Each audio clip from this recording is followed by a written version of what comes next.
Hey y'all, I'm just gonna update you in English because the next slides I'm gonna be speaking Tagalog, but just came back from the gym. And bitch, the gym here is so beautiful and huge. But I'm gonna do a little what's in my bag. So, yeah. So ngayon gagawa po ako ng ano ang nasa bag ko. What's in my bag? Ito po yung Bayong Siaga ko. They gave it to me as a gift. Thank you so much to Miss Pia Campos. Ay, maraming salamat po kay Miss Pia Campos. I'm gonna take this out real quick. And so I can show you this, where it's from. It is from, taga dito po siya. Taga, Bayong Siaga.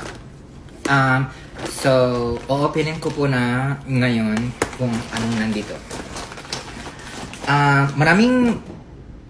Maraming pagkain dito.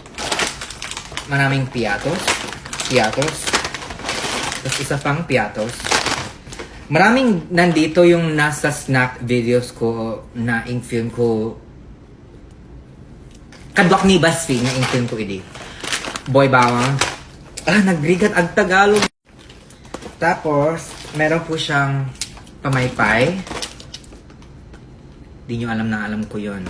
Tapos, polvoron. Dalawang klaseng Skyflakes. Ang galing ko. Mango. Ay, chocolate. Miss Pia really rolled this shit up. Ang naming, bitch, you understood what I said. Tapos ito po, hindi ko pa na-try ko to. And last po, I don't know why I'm calling you po, like, I don't even know if you're older than me. Like, emergency, multivitamins and minerals, tapos, alcohol. Salamat po, yun lang ang nasa bag ko. See you next time. I've never tried this before, but it looks very familiar. Hindi ko pa na-try to, pero parang nakita ko na noon. So, titikman natin ngayon. Let's try it right now. First, parang ano to, yema. Edible ba yun? Hindi edible yung wrapper. Oh, yema! Yema vibes! Yema vibes. Masarap pa to. Is it good?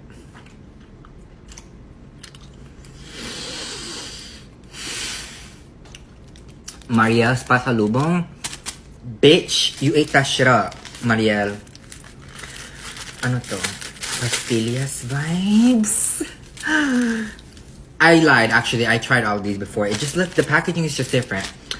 Nag-lie po ako. Natry ko na to. Pero yung packaging, hindi...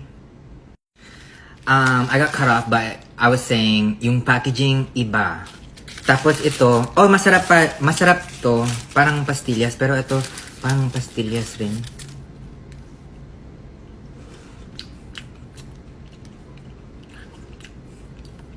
Wow.